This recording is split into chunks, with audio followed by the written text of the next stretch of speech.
병원에 가지 않고 화상으로 의사를 만나는 비대면 진료 가능 범위가 오는 15일부터 대폭 확대됩니다. 의료기관이 문을 닫는 야간이나 휴일에 누구나 비대면 진료를 통해서 진료를 받을 수 있게 되면서 초진 허용 범위가 더 늘어나게 됐습니다. 김혜영 기자가 보도합니다. 지난 6월부터 시범 사업으로 진행되고 있는 비대면 진료 범위가 큰 폭으로 확대됩니다.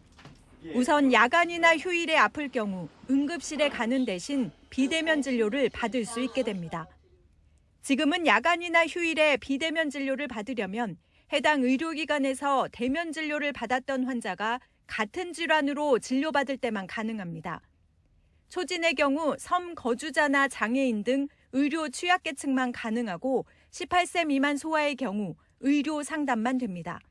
하지만 이제 모든 환자가 진료 이력과 무관하게 비대면 진료를 받고 처방전도 받을 수 있습니다.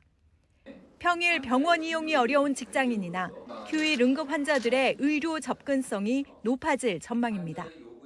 평일날에는 연가를 내서 이제 진료를 봐야 하는데 그것이 참 쉽지 않은 이런 지금 상황이 있죠. 그래서 그런 분들을 위해서 비대면 진료의 접근권을 강화하는 조치들을 이번에 해드린 것이고요.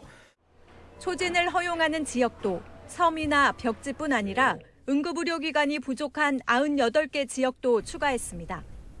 비대면 진료를 받을 수 있는 재진 환자의 기준도 완화됩니다. 지금은 만성질환자는 1년 이내에, 그 외 환자는 30일 이내에 대면 진료를 받은 이력이 있어야 하고 같은 질환으로만 비대면 진료가 가능합니다.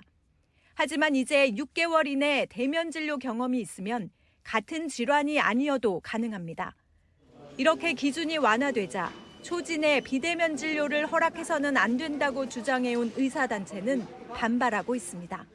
초진에 대해서 완전 풀어주는 거나 다를 바 없거든요, 지금. 휴일하고 야간을 합한다고 하면은 전체 진료의 50%가 해당되기 때문에.